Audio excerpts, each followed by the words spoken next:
What's going on, pipe people? The Pipe Hunter back at you. Smoking Cornell and Diehl Burley Flake #1 in my #1 Savinelli 673 Roma Lucite. I've had this one for a while. Check out how broken in it is. That rim used to be bright red.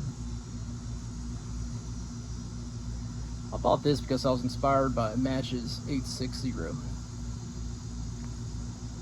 And I'm pretty sure everyone that owns this pipe was inspired by Match's 860.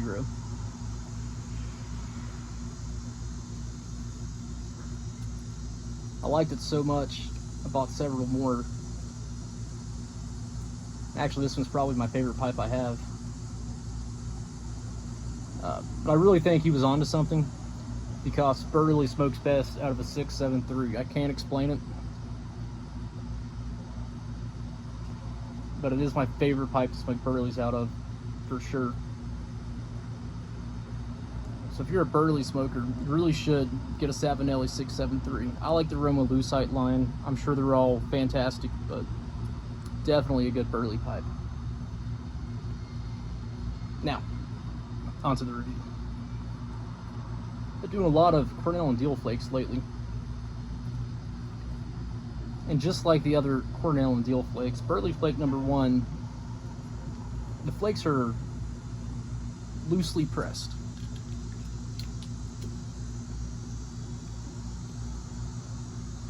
Which I really like, because it makes preparation very easy.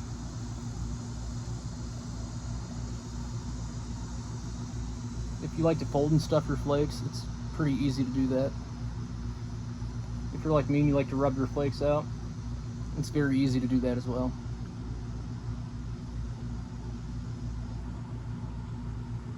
So the tin aroma, with this being a Burley flake, of course, will be Burley forward. And there's a very strong cocoa note.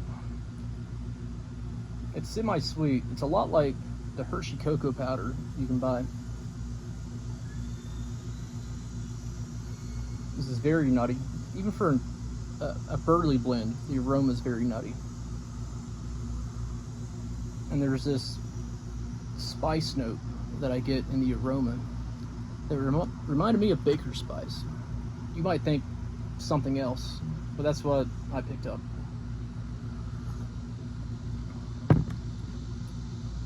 Really nice tin aroma. Now the components of this blend is Dark Burley, Red Virginia, and Perique, which is the same varietals used in Haunted Bookshop, as well as Old Joe Krantz.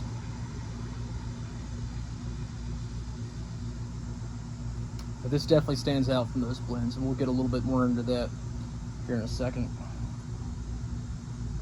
So, the flavor profile. Well, it's Burley forward. The Burleys they're earthy, a lot of nuttiness, definitely a lot of spice.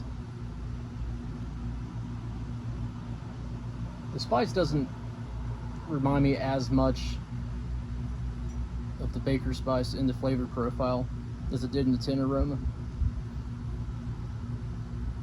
And of course, definitely some cocoa notes. Natural cocoa notes. I don't believe this is topped. There's Red Virginia present. It has some tangy qualities to it.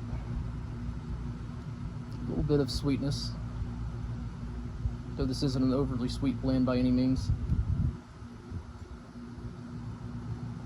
And some dark fruit notes that Red Virginia has. There's also Perique present. It's lightly added, especially compared to Haunted Bookshop Old Joe Krantz. It gives it some spice, helps boost the spice from the Dark Burley a little bit, and it kind of has its own fermented fruit flavor, lightly, and it kind of boosts that Red Virginia fruit profile as well. I'm a big fan of this genre of blends with the Dark Burley and the Red Virginia. Haunted Bookshop's my daily smoke. Love Old Joe Krantz. And another great one I've been smoking this year is Rivertown Tobacco Works Oak and Ember. And it's this Dark Burley and Red Virginia component. The two complement each other so well. The flavors complement each other. They work together so well. And the Red Virginia really smooths out a lot of the naturally rough edges that Burley can have, especially Dark Burley. So I'm a huge fan of Dark Burley Red Virginia blends. And then I'm a Perique nut, so the Perique on top of it's just the icing on the cake for me.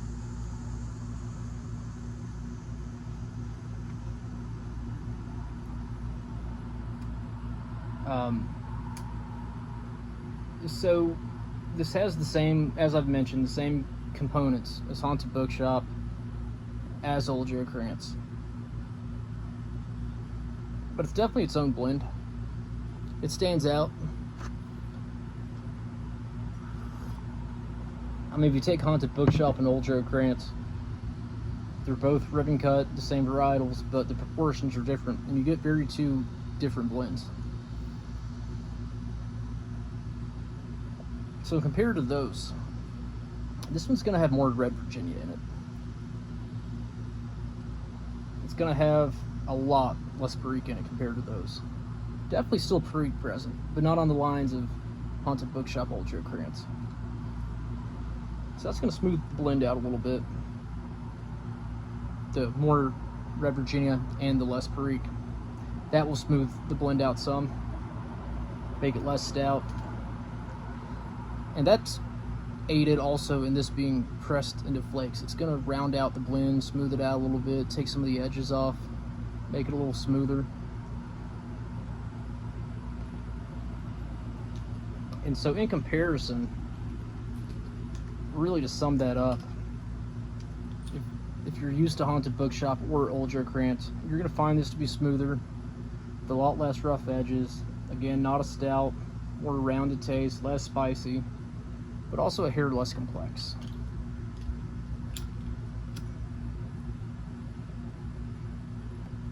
Where those blends are a little bit more in your face, a little bit more stout, just a little bit easier going. It's going to burn slower.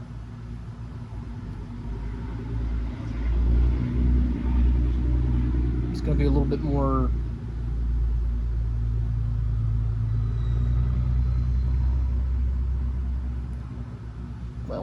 smooth.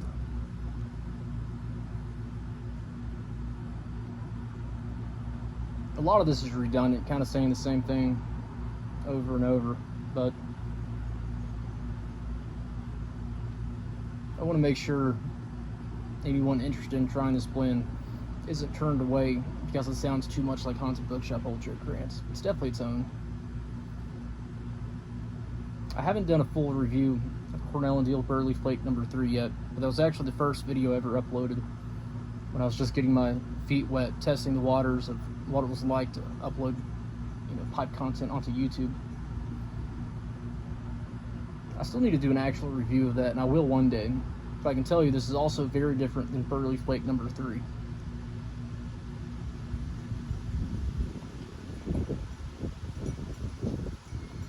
But that's all I have for this video. If you guys like Burley, you should check it out. And if you like Burley, you should definitely look into getting a Savanella 673. Hope you guys enjoy the rest of your week, and as always, keep smoking, keep puffing, keep enjoying.